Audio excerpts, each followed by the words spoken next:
Pero quisiera, hermanos, que leyéramos desde el 7. Aunque ya lo predicamos la semana pasada, vamos a leer desde el 7.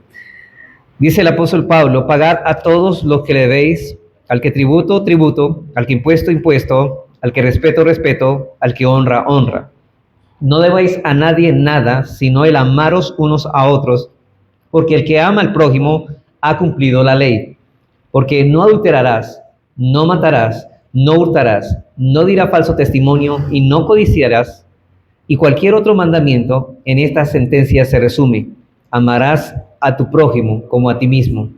El amor no hace mal al prójimo, así que el cumplimiento de la ley es el amor. Para nadie, hermanos, es un secreto que el concepto que la mayoría de los hombres tienen del amor es que el amor está libre de restricciones y su lema es: amámonos como querramos. Quitemos sus ligaduras. Amémonos como nos diga el corazón. ¿No ha escuchado esta frase, no? Amémonos como nos diga el corazón. Lo importante, dicen estas personas, es que nos amemos. El problema con este concepto es que el amor sin restricciones es un amor impulsado por las inclinaciones del engañoso corazón. Simplemente, hermanos, podríamos llamar a esto no amor. Porque si dejamos que es el corazón quien diga cómo debemos de amar, realmente no estamos amando. Nosotros nacemos con una mentalidad caída, con una distorsión de lo que realmente nos conviene y de lo que no nos conviene. Dios es más sabio que nosotros, Él establece lo que es más provechoso para cada uno de nosotros. Y cuando pensamos en amar, pensamos en hacerle bien al otro, y el bien es el que Dios pide de nosotros. Un joven adulto que vive con su pareja le dice a sus desconsolados padres: si en verdad me amaran, nos aceptarían a mí y a mi pareja tal como los demás padres aceptan a los hijos casados. Los hijos reaccionan ante las órdenes de la presión de los padres diciendo: si en verdad me amaran, no me obligarían a hacer esto. Estos conceptos muestran claramente, hermanos, la confusión de lo que muchos entienden que es el amor. De hecho, estamos inundados de canciones supuestamente de amor, que lo único que va es en detrimento de las personas. Adulterio, fornicación, despecho y cosas como esas son las que manifiesta este mundo. Pero el amor que nos describe la palabra de Dios es muy diferente al concepto que la mayoría tienen del amor.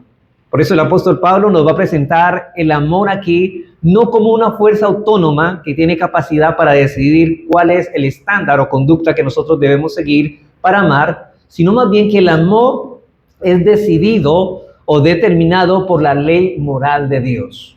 En otras palabras, Pablo nos va a señalar la estrecha relación que existe entre el amor y la ley. La estrecha relación que existe entre el amor y la ley. Recordemos, hermanos, que estamos en la parte práctica de la epístola de Pablo a los Romanos. Pablo ya nos ha expuesto la doctrina del Evangelio de Jesucristo en los capítulos 1 al 11, donde él nos dice que hemos sido justificados solamente por gracia, por medio de la fe en la persona y obra del Señor Jesucristo, y que por esta justificación ahora entramos inmediatamente en el proceso de santificación en el que somos progresivamente transformados a la imagen de Cristo. Noten que aquí está hablando de una transformación en Cristo, porque ustedes van a ver la relación que tiene que ver con el amor, el hacernos semejantes a Cristo. Y la segunda sección de esta epístola, que inicia el capítulo 12 hasta el capítulo 16, son las exhortaciones a vivir de acuerdo a esas misericordias que nosotros hemos experimentado de parte de Dios en Cristo, si es que las hemos recibido. Podríamos decirlo así: en los primeros 11 capítulos vemos la demostración del amor de Dios para con nosotros, y en los capítulos 12 al 16 vemos la reacción de ese amor en nosotros al amar a Dios y al amar a nuestro prójimo y a nuestros propios enemigos. Por tanto, vemos que el amor es el tema predominante de la epístola de Pablo a los Romanos.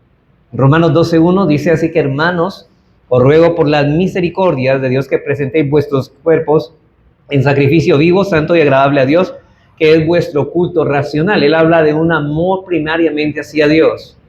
Nosotros si hemos participado de esas misericordias, vamos a amar a Dios. Nosotros amamos a Dios porque Él nos amó primero, nos ha dado esas misericordias. Pero dice el versículo 9: el amor sea sin fingimiento, aborrecer lo malo, seguir lo bueno. Y note esto, amados los unos a los otros con amor fraternal. Versículo 14, bendecid a los que os persiguen, bendecid, no maldigáis. Versículo 17, no paguéis a nadie mal por mal. Procurar, noten cómo habla Pablo del amor, procurar lo bueno delante de todos los hombres. Si es posible, en cuanto dependa de vosotros, estar en paz con todos los hombres. Versículo 20, así que si tu enemigo tuviere hambre, dale de comer. Si tuviere sed, dale de beber. Pues haciendo esto, ascuas de fuego amontonarás sobre su cabeza. No seas vencido de lo malo, sino vence con el bien el mal. Vemos claramente que el amor es el tema que predomina aquí. Hacer el bien al otro. El amor de Dios capacitándonos para poder amar a otros. Todo aquel que ha recibido la misericordia de Dios, que ha experimentado la misericordia de Dios, reaccionará en amor hacia los demás. Pero en el desarrollo de nuestro sermón lo haremos bajo 3 enseñanzas que se desprenden naturalmente de nuestro texto. En primer lugar, miraremos que los creyentes tenemos una deuda impagable de amor. En primer lugar, los creyentes tienen una deuda impagable de amor. En segundo lugar, que el amor es el cumplimiento de la ley. El amor es el cumplimiento de la ley. Y en tercer y último lugar, vamos a mirar que el amor no hace daño al prójimo. Veamos entonces nuestra primera enseñanza. Los creyentes tenemos una deuda impagable de amor. Versículos 7 y 8. Note que yo estoy tomando el versículo donde terminamos de deudas. Dice, pagad a todos los que debéis, al que tributo, y al que impuesto, al que respeto, al que honra. No debáis a nadie nada, sino amaros unos a otros, porque el que ama al prójimo ha cumplido la ley. Ya antes en esta carta, Pablo se ha referido varias veces a la importancia de pagar nuestras deudas. Estamos en deuda con el mundo incrédulo porque debemos compartir el evangelio con él. Pablo dice en Romanos 1:14, a griegos y a no griegos y a sabios y a no sabios soy deudor. Pablo dice en cuanto al evangelio, el anunciar el evangelio a los demás, yo soy deudor, estoy en una deuda con ellos. Versículo 15 del capítulo 1 de Romanos dice, así que en cuanto a mí pronto estoy para anunciaros el evangelio también a vosotros que estáis en Roma. Estamos en una deuda con el Espíritu Santo porque debemos vivir también una vida de santidad, no solamente con el tema de los incrédulos para compartir el evangelio, sino con el Espíritu Santo en el sentido de que hemos vivido una vida de santidad conformándonos cada día más a Cristo. Dice en Romanos 8:12, así que hermanos, deudores somos, note esto, no a la carne, deudores somos no a la carne, para que vivamos conforme a la carne, porque si vivís conforme a la carne moriréis, mas si por el Espíritu hacéis morir las obras de la carne, viviréis. Está hablando de la deuda que tenemos con el Espíritu. Debemos mortificar nuestra carne, es nuestra deuda, debemos hacerlo. Es una deuda que tenemos. Y estamos en deuda con el Estado, no solamente con los incrédulos al compartir el evangelio, no solamente con el Espíritu Santo al mortificar nuestro pecado, sino también debemos pagar nuestros impuestos. Romanos 13:6 dice, por esto pagáis también los tributos, porque son servidores de Dios que atienden continuamente a esto mismo. Por cierto, hermanos, esta referencia a las deudas debe servir de transición, porque es el versículo 7 al versículo 8. Noten que Pablo está haciendo una estrecha relación del 7 al 8. No debáis a nadie nada, escribe Pablo, sino que el amaros unos a otros. Y vale decir, hermanos, hemos de ser cuidadosos en cuanto a pagar nuestras deudas y hacer frentes a las exigencias en cuanto a nuestros impuestos. Debemos, y esta enseñanza de este encabezado es que Pablo dice, debemos pagar nuestras deudas. Debemos pagar. No debáis a nadie nada. Y ahora, antes de seguir adelante, debo hacer una observación. Aquí nos está prohibiendo que nosotros pidamos préstamos, porque a lo largo de la Escritura vemos esta enseñanza. Un cristiano puede pedir un préstamo, una hipoteca. Cristo dijo, por ejemplo, en Lucas 6:35, amad pues a vuestros enemigos y hacedle bien y prestad.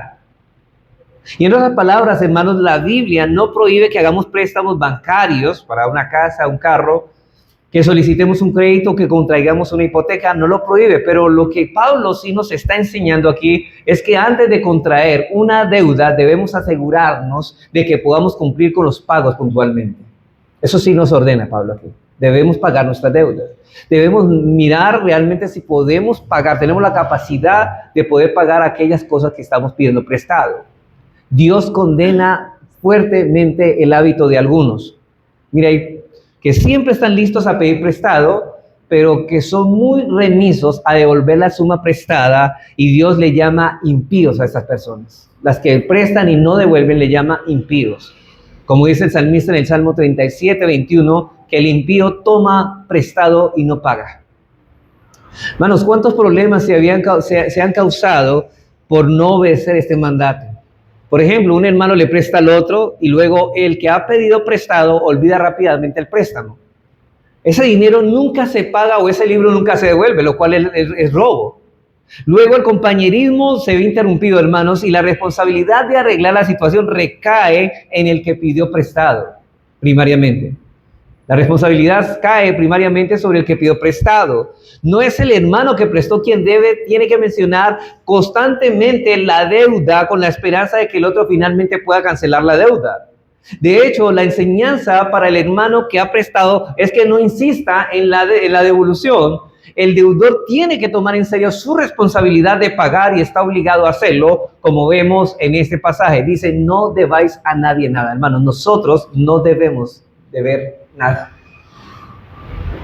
Si no vamos a poder pagar, entonces no nos endeudemos. Eso es lo que está diciendo aquí. Pero tampoco está negando que podamos pedir prestado. Y hermanos, y no solamente en el tema monetario. Usted pide prestado a un hermano algo que usa y nunca la devuelve. Eso se está refiriendo a cosas pequeñas. Puede ser un libro, puede ser algo que usted está utilizando, pero si usted lo pidió prestado, un vaso, hermanos, si usted lo pidió prestado y no lo devuelve, usted ha pecado contra Dios y está quebrantando esta orden aquí. Pero no obstante, Pablo nos está enseñando aquí que hay una deuda, y hay otra deuda que tenemos, hermanos, aparte de esta, que nunca podremos pagar, pero la tenemos, que es quien siempre quedará pendiente, una deuda que nunca se pagará del todo. ¿Y cuál es esa deuda?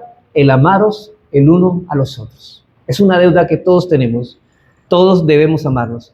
Siempre se deberá el amor, nunca podremos saldar plenamente la deuda, puesto que tanto hemos recibido de Dios, hermanos. ¿Cuánto amor hemos recibido de Dios? Hay una inmensa montaña de amor, fue puesto el amor que nos salvó, mas Dios muestra su amor para con nosotros, que siendo aún pecadores, Cristo mostró en nosotros. Porque de tal manera amó Dios al mundo, que ha dado su Hijo unigénito, y es de tal manera que nos amó. Cuando dice de tal manera, es un amor tan grande, tan inmenso, que nosotros no tenemos cómo pagar el amor de Dios. Y el amor firme de Dios ha quedado con nosotros desde entonces y quedará hasta la gloria y luego para siempre, hermanos. Seguimos siendo, Él nos ha amado con amor eterno, pero es un amor inmenso. Tenemos una deuda de amor. Sin embargo, no hemos recibido tal amor porque lo merezcamos, hermano. Aquí ninguno puede decir, Dios me ama porque yo lo merezco. Al contrario, todos éramos enemigos de Dios. Ha llegado a nuestra cuenta a pesar de lo que somos. Yo sé que en el mundo, hermanos, hoy se está diciendo, Dios me ama como soy. No, Dios no nos ama como somos, sino a pesar de lo que somos. Nos ama a pesar de lo que somos, porque no merecemos ser amados. Merecíamos ser odiados por Dios, pero Él nos ama. Pero por causa de la gracia de Dios nos ama. Su inmerecido favor, por eso estamos en deuda hasta lo sumo con Él. Nunca podremos pagar dicha deuda viendo que es tan alta cantidad. Y esa deuda es el deber de amar, hermanos.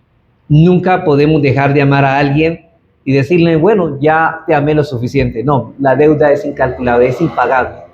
Es una deuda impagable. Nunca tú puedes decir, uy, yo amo a mi esposa demasiado, o amo a mis hijos demasiado. Jamás podrás decir eso, porque no hay alguien que ame tan demasiado. No pueda llenar esa cuota de esa deuda. Y lo que Pablo nos quiere decir, por supuesto, hermanos, es que debemos de amar a nuestro prójimo como lo manda las Escrituras. Aun cuando siempre vamos a quedar cortos en cuanto al amor que se nos pide, es una perpetua deuda de amor que siempre estará abierta, pero podemos pagar un poco de la misma amándonos unos a los otros, y de esta manera amándonos, amamos a Dios y devolvemos una pequeña parte del amor recibido, pero jamás logremos llenar el tope de la medida de ese pago. Por eso dice en Mateo 25:40, ¿se acuerda el Señor cuando estaba en el juicio de las naciones, los corderos a un lado y están los cabritos? Y él le dice a aquellos que son escogidos, le dice, en cuanto lo hiciste a uno de estos mis hermanos más pequeños, a mí lo hiciste. Está una muestra de amor para con ellos. Y en 1 de Juan 4:11 dice el Señor, amados, si Dios, y note que le dice a estos hermanos, amados, ustedes han sido amados por Dios. Si Dios nos ha amado así, debemos también nosotros amarnos unos a otros. La deuda es, si Dios nos ama, debemos amar a los demás. Y en el versículo 21 del capítulo 4 dice, el que ama a Dios, ame también a su hermano. Noten que el de lo que recibimos, de eso damos. Quien no ama a su hermano es porque no ha recibido el amor de Dios. Esta deuda del amaros unos a otros es una deuda diferente. Ahora es una extraña deuda, rara, extraña deuda. Hermanos, si pedimos un préstamo, pagamos lo que nos han prestado. Si nos prestan un libro, devolvemos, es decir, pagamos lo que ya nos dieron. No debáis a nadie nada, pero esa deuda, el amaros unos a otros, es distinta porque se la debemos pagar a personas que no nos han dado nada previamente. Ahora, ¿qué me ha dado esta persona para que yo la ame? Nada, pero tengo que amarla. Entonces, no es esa persona que me hizo este favor, ahora yo tengo que devolvérselo, sí, porque muchos entienden, yo lo amo porque él me ama. No es ese amor del mundo. Es un amor que inmerecidamente busca el hacerle bien al otro. Busca el hacerle bien a pesar de que no lo merezca. ¿No es este igualmente el amor que Dios nos dio a nosotros, que cuando nos amó, cuando no lo merecíamos? Por eso dice el Señor en Mateo 5:46, porque si amáis a los que os aman, ¿qué recompensa tendréis? ¿No hacen también lo mismo los publicanos? Y los publicanos hacían eso, amaban a los que lo amaban, pero aquí está hablando de amar a personas que no merecen ser amadas. Por cierto, hermanos, Dios nos ordena amar a nuestros enemigos, pese a que lo único que estas personas nos han hecho es mal, pero la deuda que adquirimos de amar a todo el mundo la hemos adquirido por causa de ¿quién? Por causa de Cristo. Por causa de Cristo estamos en deuda con todos. Todos nosotros merecíamos el infierno, pero Cristo nos amó de pura gracia, mas Dios muestra su amor para con nosotros en que siendo aún pecadores, Cristo murió por nosotros. Cristo nos amó cuando nosotros no lo merecíamos y no le dimos nada a Él para que nos amara. Al contrario, éramos sus enemigos. Lo odiábamos a Él, pero Él nos amó. Y esta deuda la tenemos con personas que no nos han dado nada, sino que fue generada por algo que recibimos de otro. Noten que la deuda no se genera en la persona que vamos a amar, sino en Cristo que nos amó primero.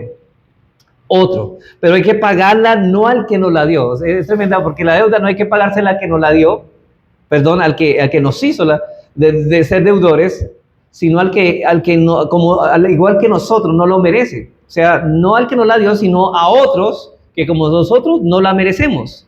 Cristo nos dio todo por amor, pero no podemos pagarle nada de lo que Él nos dio. Por cierto, hermanos, una gracia que se paga dejó de ser gracia. ¿Qué es gracia? Cuando recibimos lo que no merecemos. Y cuando Dios nos amó aunque no lo merecíamos. De gracia de gracia recibiste, de gracia dad. Así que la deuda que tenemos es con nuestros semejantes, es una deuda de amor por causa de lo que el Señor ha hecho en nosotros. O sea, ¿quiénes tienen toda esa deuda? Solamente los creyentes tienen esa deuda con los demás. Primera de Juan 3:16. Dice, en esto hemos conocido el amor. ¿En qué? En que Él puso su vida por nosotros. Y note esto, también nosotros debemos poner nuestras vidas por los hermanos. Si Él puso la vida por nosotros, nosotros debemos ponerla por nuestros hermanos.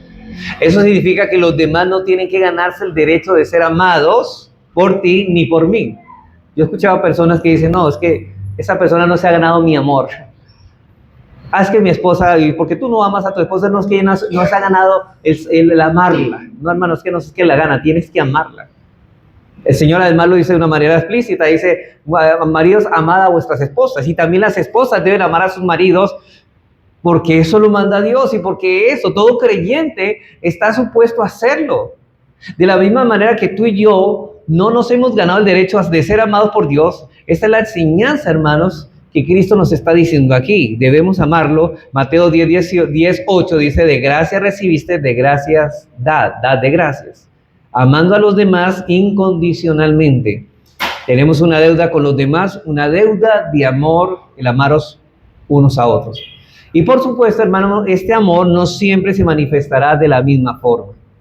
Muchas veces se manifestará ese amor con tierno y un fuerte abrazo, ¿cierto? A los hijos, por ejemplo, una manera de manifestar nuestro amor es la ternura, un abrazo, expresarle lo mucho que lo queremos, pero otras veces, hermanos, vamos a manifestar nuestro amor con disciplina cuando corregimos a nuestros hijos cuando hacen algo malo. Y noten que aquí hay unas manifestaciones distintas de amor. Unas son dolorosas, otras veces lo harán con una amonestación, pero tanto el abrazo como la disciplina deben ser motivadas. ¿Por qué? Por el amor. De hecho, hermanos, nosotros debemos disciplinar a nuestros hijos movidos. ¿Por qué? Por el amor, hermanos. Cuando lo hacemos con pura ira, simplemente estamos pecando contra Dios y contra nuestros hijos. Disciplinar a nuestros hijos con ira, con rabia, no es lo que Dios quiere. Dios quiere una disciplina movida por el amor, por el bien de mi hijo, por el que yo sé que es lo mejor para él. Eso es lo que me debe mover cuando yo hago. Y toda persona cristiana, todo cristiano hace eso. Y así que los cristianos tenemos una deuda con los demás, no porque nos hayan dado algo, sino porque nos lo ha dado todo Dios. Así es como Dios quiere que vivamos. Esta es la ley para nosotros y por eso al vivir de esa manera cumplimos la ley y esto nos lleva a nuestra segunda enseñanza. El amor es el cumplimiento de la ley. El amor es el cumplimiento de la ley. Versículo 8, la segunda parte del versículo 8 dice, porque el que ama al prójimo ha cumplido la ley. Hermanos, los que nos mueve a obedecer la ley, y note esto, lo que nos mueve, lo que nos lleva, lo que nos guía a obedecer la ley es el amor. Es el combustible que nos mueve a amar. Pero a la vez la ley es la manera como yo debo de amar. Vuelvo a explicar esto. Lo que nos mueve a obedecer la ley de Dios y a mi prójimo es el amor, pero a la vez la ley es la manera como yo debo de amar. Hay mucha gente que dice, bueno, yo amo a mi manera. No es a tu manera. No podemos amar. Nadie juega fútbol a la manera de él. Hay reglas que dicen, esto es fútbol y esto no es fútbol. Y amar también tiene sus reglas, tiene ley. Hermanos, nosotros no podemos amar ni a Dios ni a nuestro prójimo a nuestra manera. De hecho, amar a nuestra manera no es amar. Y lo triste es que muchas iglesias evangélicas hoy en día echan a un lado la ley, los antinomianos, ¿cierto? Ya no hay ley ahorita. Ya no necesitamos la ley para amar. Lo importante, echan a un lado la ley y dicen, solamente quedémonos con el amor, hermanos. El amor sin ley no es amor. La ley y el amor van esencialmente juntas. Es una pareja inseparable que no puede vivir una sin la otra. No puede existir lo uno sin lo otro. El Señor lo mostró así. El que me ama, ¿cómo me muestra su amor? Es el que guarda mis mandamientos. Guarde mis mandamientos. El que me ama. ¿Cuáles mandamientos? Los de la ley. Hermanos, ¿cómo podemos demostrar amor si no hay leyes cuando el Señor dice, guarde mis mandamientos? Dice el Señor, el cumplimiento de la ley es el amor. Los 10 mandamientos no solamente son simples normas de conducta, son pautas de amor. Él nos está diciendo, ¿sabes? ¿Quieres amar? Mira, esta es la forma como debes de amar. Estudia la ley. La naturaleza de la ley es el amor. Y Dios nos la dio basada en un bellísimo motivo. Dios nos dio la ley porque nos ama, desea lo mejor para nosotros. Hermanos, nosotros sin ley realmente no estaríamos bien. Dios desea el bienestar de su pueblo, por eso nos entregó la ley. ¿Qué hizo Dios al pueblo de Israel para el bien de ellos? Les entregó ¿qué? La ley. Pero la pregunta es, ¿qué es el amor? Bueno, podríamos definirlo así. El amor, no te, porque eso tiene relación con la ley. La ley es lo que es bueno y lo que conviene al otro. El amor es la virtud. Es la virtud que nos mueve a buscar nuestra felicidad en el bien de la persona amada. El amor es la virtud que nos mueve a buscar nuestra felicidad en el bien de la persona amada a una costa del sacrificio personal. O sea, yo quiero que esta persona esté bien y estoy feliz porque él está bien. Eso es amar. Cuando amamos, hermanos, hacemos con los demás lo que la ley nos dice que debemos hacer con ellos. Porque eso es lo mejor para su bienestar. No es lo que yo creo que es mejor para él, sino lo que Dios dice que es mejor para él. Por eso, hay veces que yo tengo que disciplinar a mi hijo en amor, pero hay veces que yo no quiero, mi corazón dice no lo hagas, pero Dios dice hazlo si tú lo amas, porque el padre que ama a su hijo lo disciplina. Aunque a mí me parezca que no, amar no es hacer lo que yo pienso que está bien. Lo mejor no es lo que yo pienso, sino lo que Dios dice. Es decir, el amor no se basa en nuestro propio criterio, sino en el criterio de Dios. Por eso el salmista decía, oh, cuánto amo yo tu ley, todo el día ella es mi meditación. El salmista expresa el amor porque la ley es el reflejo del carácter santo de Dios y Dios se lo ha dado para su bien. La ley es esencial para nuestro bienestar. Por eso cuando le preguntan al Señor cuáles son los mandamientos de la ley, el Señor responde en Mateo, capítulo 22, versículo 37. ¿Recuerdan un hombre que le preguntó al Señor cuáles son los mandamientos, los dos mandamientos más importantes? Jesús les dijo, amarás al Señor tu Dios con todo tu corazón, con toda tu alma y con toda tu mente. Y este es el primero y grande mandamiento. Y el segundo es semejante, amarás a tu prójimo como a ti mismo. De estos dos mandamientos dependen la ley y los profetas. De amar depende de la ley.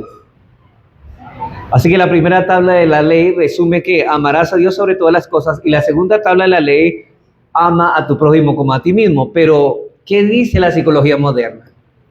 Noten lo que dice, y algunas iglesias se han dejado de infiltrar por eso. Dice, tú debes amarte a ti mismo para que puedas amar a los demás. ¿No has escuchado esto? Tienes que amarte primero, porque si no te amas no podrás amar a los demás. Falso, eso no es lo que dice la Biblia. Hermanos, esto no es lo que enseña el Señor. Él solo da cuantos mandamientos. Eso implicaría, lo que están diciendo estos psicólogos modernos, es que el Señor estuviera diciendo, bueno, primeramente, ama al Señor, ámate a ti y ama al prójimo. Ya no serían dos mandamientos, serían tres más grandes mandamientos. Pero el problema es que el Señor dice, le pregunta es, ¿cuáles son los dos más grandes mandamientos? Amarás al Señor con toda tu fuerza, con todo tu corazón y con toda tu mente, y a tu prójimo como a ti mismo, y el alcance es como a ti mismo. Lo cual implica es que nosotros nos amamos demasiado, como a ti mismo. Así como tú tanto te amas, ama a tu prójimo. Ama a Dios. Ámate a ti mismo. No, Él no dice eso. No, Él dice de estos dos mandamientos, no de tres mandamientos, depende la ley y los profetas, porque el Señor ya asume que nosotros nos amamos, por cierto, más de lo que deberíamos. Hermanos, ¿usted piensa que la gente que está en drogadicción, que se quitan la vida, lo hace porque no se aman? Ellos lo hacen porque se aman, porque ellos creen que eso es lo mejor para ellos. Ellos no es porque digan, no, pobrecito, yo me voy a tirar la vida, me voy a destruir, no, porque ellos piensan que es lo mejor para ellos. El que se suicida, el que se quita la vida, está pensando que hay algo mejor, que es mejor estar muerto que vivo, que aguantar el dolor de la depresión. Pero nunca eso de la baja autoestima. No es que tengan una baja autoestima, no es que se aman demasiado, que no quieren sufrir y que no quieren, piensan que merecen algo mejor. Por eso buscan otra salida, otros escapes. Todo acto que el hombre hace es porque se ama demasiado, hasta el suicidio, porque él piensa que estar muerto es estar mejor para él. Pero se ama a sí mismo porque piensa en su bienestar. Mira que él piensa en su bienestar. No, yo recuerdo en esos, ¿cómo se llama eso? De esos reformatorios donde cogen personas drogadictas. Muchas de ellas les arreglan un colchón bien cómodo, bien limpio, una cama limpia. Y usted nota que esas personas cuando la llevan, ¿dónde duermen, hermanos? ¿Duermen en el colchón o en el suelo? Muchas de ellas se acomodan en el suelo, no les gusta dormir en la cama. ¿Por qué? Porque les gusta mejor esa vida. Ellos piensan que es mejor dormir en el suelo y piensan que es mejor que dormir en un colchón. Porque muchos de esas personas viviendo, poniéndoles un trabajo, viviendo limpios, escapan de esos lugares para irse otra vez a la calle porque piensan que ya están mejor que en esos asilos. Eso es un error, hermanos. La persona está engañada. El problema, hermanos, es que el hombre piensa, el pecado ha ennegrecido su mente, ha cubierto de tinieblas su corazón, que él piensa que lo que el pecado le dice es lo mejor para él. El problema es que él se está dejando engañar por el pecado. Él cree que el pecado le está diciendo lo que le conviene, pero lo está diciendo más bien lo lleva a la destrucción. De modo que la Escritura asume del hombre un propio amor y de esa misma manera nos ordena amar a los demás. Lo que exige la segunda tabla de la ley es que amemos a nuestro prójimo tanto como a nosotros mismos, de cuya realidad y sinceridad no hay sombra de dudas. Podríamos decirlo de la siguiente manera, hermanos, de la siguiente manera. Si queremos nuestra felicidad, busquemos la felicidad del otro, porque la palabra de Dios dice, más bienaventurado es dar que recibir. Pero si nos encerramos en nosotros mismos, seremos desgraciados, miserables y desdichados toda la vida. Así que los 10 mandamientos nos señalan la manera como debemos amar con el amor de Cristo. Los 10 mandamientos nos enseñan cómo debemos amar con el amor de Cristo. Noten que el amor de Cristo es en el cual debemos de amar. Porque al fin de cuentas es de esto que se trata todo, hermanos. La vida cristiana se trata de amar con el amor de Cristo. Juan 13:14. Noten esto, dice él, un mandamiento. Está en el discurso del aposento alto, está con sus discípulos y les dice, un mandamiento nuevo os doy. ¿Cuál? Que os améis unos a otros. Pero noten, hermanos, que este mandamiento, Jesús dice, un mandamiento nuevo les doy, pero yo miro en la Biblia, miro allá en Levíticos 19 y 18 y ese mandamiento ya estaba. Entonces, ¿cómo dice el Señor Jesucristo que es nuevo si ya estaba en Levíticos 19 y 18? Bueno, lo nuevo no es que, porque lean Levíticos 19 y 18, ¿qué dice? Miren lo que dice Levíticos, dice, no te vengarás ni guardarás rencor a los hijos de tu pueblo, si no amarás a tu prójimo como a ti mismo, yo Jehová. Ya estaba. ¿Qué es lo nuevo en este mandamiento? Que amemos como Cristo nos amó. Eso es lo nuevo. Que amemos como Cristo, es decir, lo que está diciendo, que os améis unos a otros como yo os he amado. De nuevo, hermanos, el nuevo mandamiento es que debemos amar como Cristo nos ama, debemos imitar a nuestro Señor. Esto es el punto. ¿Cómo debemos amar? Amar como la ley es amar como ¿quién? Como Cristo. Como dice el versículo 14, dice, la ley de Romanos 13, dice, si no vestidos del Señor Jesucristo, por eso Pablo dice en Colosenses 2 también, vestidos pues, Colosenses 2, leamos desde el 12, vestidos pues como escogidos de Dios, santos y amados de entrañable misericordia, de benignidad, de humildad, de mansedumbre, de paciencia, soportándonos unos a otros, pero noten que aquí habla de una vestidura, como si nosotros debemos manifestar algo, y es muestren a Cristo. ¿Y en qué debemos mostrar a Cristo? En su amor. ¿Cómo? Siendo santos y amados de entrañable misericordia, de benignidad, de humildad, de mansedumbre, de paciencia, soportándonos unos a otros y perdonándonos unos a otros si alguno tuviera queja contra otro. De la manera que Cristo os perdonó, así también hacerlo vosotros. Y sobre todas estas cosas, vestíos de amor, que es el vínculo perfecto. Lo que está diciendo Pablo es vestirse de Cristo, es vestirse de amor. Porque Cristo es la encarnación del amor, es Dios de amor. Vestirse de Cristo es lo mismo, vestirse de amor, y los 10 mandamientos nos señalan cómo podemos hacer eso. O sea, yo quiero vestirme como Cristo, ¿cómo debo hacer? Los 10 mandamientos me están enseñando. Amar al prójimo es cumplir la ley a su favor. Amar al prójimo es hacer lo que la ley me dice que tengo que hacer con él, porque sé que eso es lo mejor para él. Así que el amor, hermanos, y la ley se necesitan mutuamente. El amor necesita la ley para imprimirle a dirección, mientras que la ley del amor con la inspiración que aporta. Esto nos lleva a la última enseñanza. El amor no hace daño a nadie. No hace daño al prójimo, perdón. El amor no hace daño al prójimo. Versículos 9 al 10. Pablo aquí va a citar la segunda tabla de la ley. Acuérdense que la primera tabla son los primeros 4 mandamientos, ¿no? 6 mandamientos, pero aquí nombra desde el mandamiento séptimo. Dice, porque no adulterarás, no matarás, no hurtarás, no dirás falso testimonio, no codiciarás, y cualquier otro mandamiento en esta sentencia se resume. Amarás a tu prójimo como a ti mismo. El amor no hace mal al prójimo. Hermanos, el amor, el que ama, no busca perjudicar a su prójimo. Y Pablo explica cómo es que el amor da cumplimiento a la ley. Pablo cita las prohibiciones de la segunda tabla de la ley. Obviamente la primera tabla tiene la prioridad. Debemos amar primeramente a Dios, porque nadie puede amar a su prójimo sin amar a Dios primero, en primer lugar. Y este amor por Dios viene a través de la regeneración, de la conversión, de recibir una nueva naturaleza, un nuevo corazón que tenemos, y luego podemos amar. Solamente a través de esa obra de gracia podemos amar. Entonces, Resulta que solo los creyentes son capaces de amar a Dios y amar a su prójimo de esa fuente pura que ha sido transformada. Así que, hermanos, nosotros teníamos una fuente putrefacta por el pecado. ¿Y de qué sale de una fuente? No puede brotar amor donde hay odio. Solamente para que haya amor, esa fuente debe ser transformada en una fuente de amor. Así que Pablo está pensando aquí en la segunda tabla de la ley, que se resume en amar a nuestro prójimo como a nosotros mismos.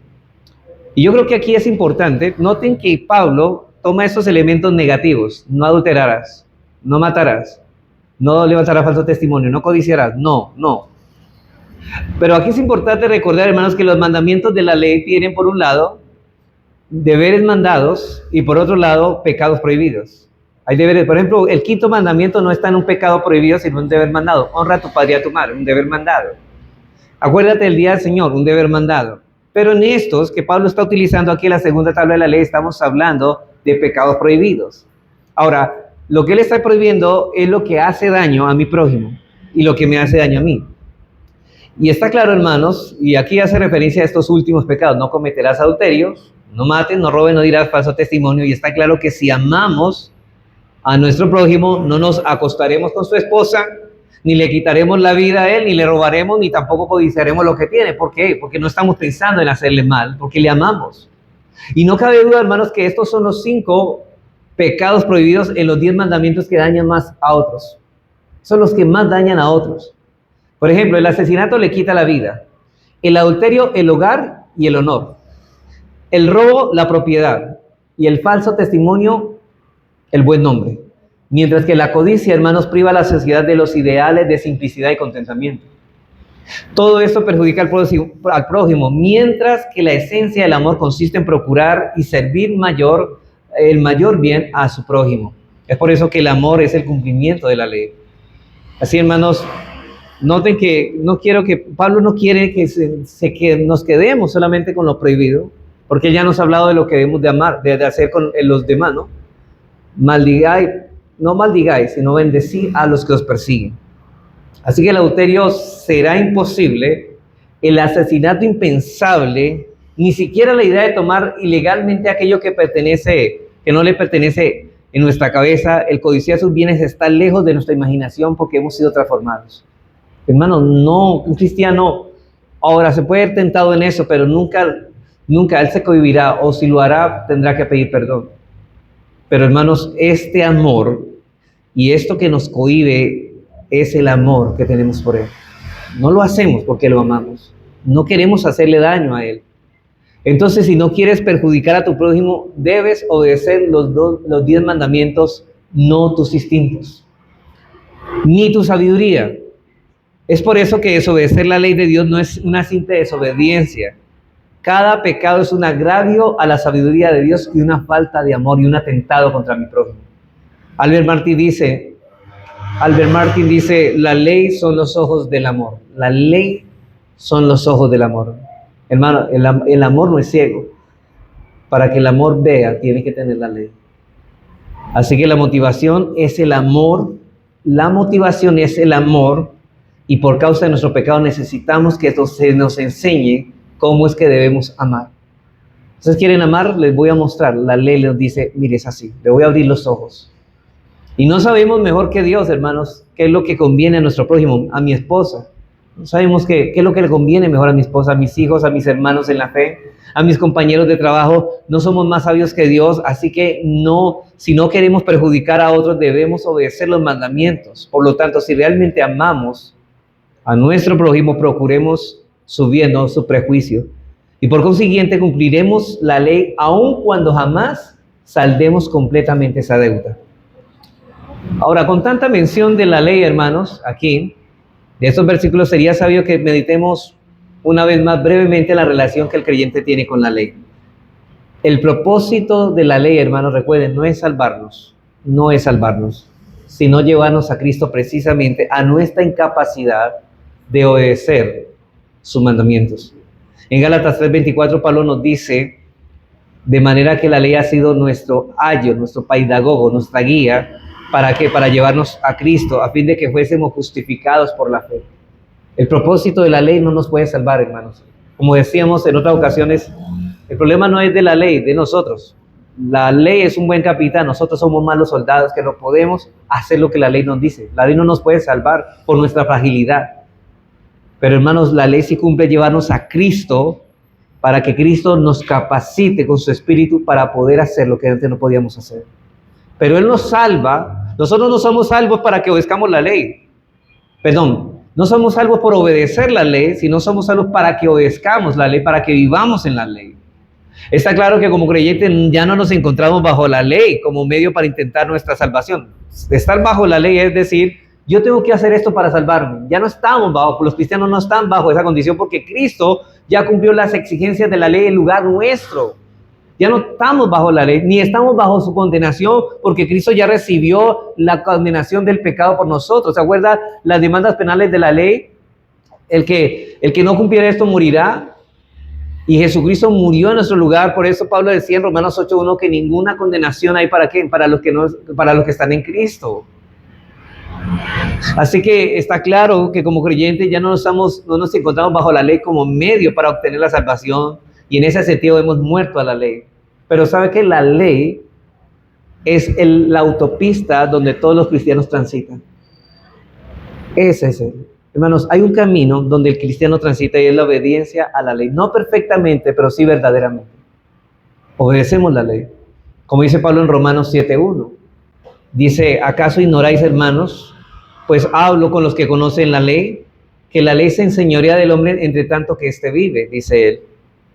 Porque la mujer casada está sujeta por la ley al marido mientras ésta vive, pero si el marido muere, ella queda libre de la ley del marido.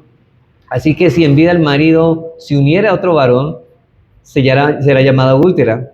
Pero si su marido muriere, él libre de esa ley, de tal manera que si se uniera a otro marido, no será adúltera.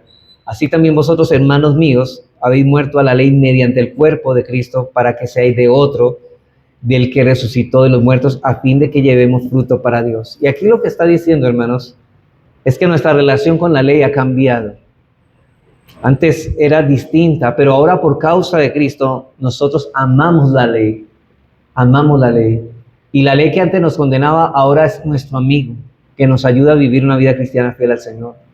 Hermanos, no estamos tratando de obedecer la ley para ser salvos y no nos hallamos bajo la misma como medio de condenación, pero todavía es la expresión perfecta de la manera como Dios quiere que vivamos. Esa es la manera como Dios quiere que vivamos, conforme a la ley. Es nuestra guía. En ese sentido no ha sido anulada. La ley moral es nuestro consejero perpetuo. La observamos no para llegar a ser cristianos, sino porque ya lo somos. El Señor Jesucristo la ha guardado con suma excelencia por nosotros para que seamos justos, legal y posicionalmente, y ahora nos esforcemos por alcanzar ese estándar tan sublime, tanto a causa de nuestra gratitud hacia Él, como porque es un nivel declarado de obediencia. Es decir, hermanos, vivimos por Cristo para obedecerle y le amamos a Él, y vivimos porque le amamos. Mostramos nuestro amor a Él en la obediencia a la ley y mostramos nuestro amor a los hermanos haciendo lo que la ley dice que debemos hacer con ellos. Así que unidos al cuerpo de Cristo llevamos fruto para Dios. Y precisamente esa es la primera característica que dice Pablo en Gálatas 5:22 del amor. Ahora, cuando habla del fruto, ¿cuáles son las cualidades de quién está hablando Pablo? Las características o cualidades del carácter de Cristo. Dice, el fruto es este, mas el fruto del Espíritu es amor. Hermanos, no amamos para ser salvos, sino porque lo somos. Esa es la enseñanza de 1 Juan 5:1-13. Noten que aquí el fruto el primero es el amor. ¿Ustedes saben que son cristianos? ¿Saben que son salvos? ¿Saben que el Espíritu Santo está obrando en ustedes? Muestren amor. Y en 1 Juan 5:1-3 dice, todo el que cree que Jesús es el Cristo es nacido de Dios. Y todo aquel que ama al que engendró, es decir, mire que que engendró, dice, ama al que engendró, es decir, a Dios, ama también al que han sido engendrados por Él, es decir, a los hermanos en la fe. En esto conocemos que amamos a los hijos de Dios. ¿Cuándo? Cuando amamos a Dios y guardamos sus mandamientos. Es una forma de decir que amamos a nuestro hermano, amamos a Dios cuando guardamos sus mandamientos. Y noten eso, el versículo 3 dice Juan, pues este es el amor a Dios, que guardemos sus mandamientos, y sus mandamientos no son gravosos. Para el cristiano no son gravosos, no son una carga. Al contrario, él sabe que eso es lo que mejor que Dios le ha podido dar para su bien. Es por eso que necesitamos confiar en Cristo para que nos salve no solo de la condenación de la ley, sino de la esclavitud de la ley, para que ahora, movidos por amor, podamos obedecer a Dios y hacerle bien, no perfectamente, pero sí verdaderamente, hermanos. Eso es el amor que necesitamos, es el amor redentor de Cristo, hermanos. De manera que para ir terminando, no podemos desechar, hermanos, los mandamientos para vivir como queramos, pero tampoco podemos descansar que estamos alcanzando la vida eterna por guardarlos. Las dos cosas, hay un extremo, hermanos, tenemos que tener cuidado. Usted debe tener cuidado, hermanos, en no desechar los mandamientos para vivir como quiere, pero tampoco creer que el obedecerlo lo va a salvar. No, usted no obedece los mandamientos para ser salvo. No tomes en poco la ley, pero pon tus ojos en Cristo, porque es Cristo quien nos da la ayuda para cumplir la ley ahora que podamos dar fruto para Dios. Con ese fin, dar fruto para Dios. Y el que nos capacita para ser como Él, obedeció la ley perfectamente. Yo creo que es precisamente, hermanos, el amor producido por el Espíritu de Cristo, y solo este amor que es suficientemente poderoso para que una persona quite todos los obstáculos para amar a su prójimo. Aunque esa persona no sea agradable. Yo sé, hermanos, que hay personas que no son fáciles de amar, pero aún así debemos amarlas. El amor de este tipo tiene su origen, ¿saben quién? En Dios, porque Dios es amor. Entonces, que Dios nos ayude, hermanos, a tratar este tema de la relación con la ley. No somos antinomianos. No podemos decir, hermanos, no podemos echar a un lado la ley y dejar solo el amor. Pero tampoco podemos echar a un lado, hermanos, el amor sin ley, porque sería legalismo. Por un lado, no seamos antinomianos. Antinomianos quitan la ley y dejan solamente un amor simplemente indulgente. Pero no seamos tampoco legalistas, que seamos movidos a hacer cosas que Dios nos manda, pero sin amor. No, que lo que hagamos, lo hagamos movidos por el bien del otro y para la gloria del Señor. Oremos, hermanos.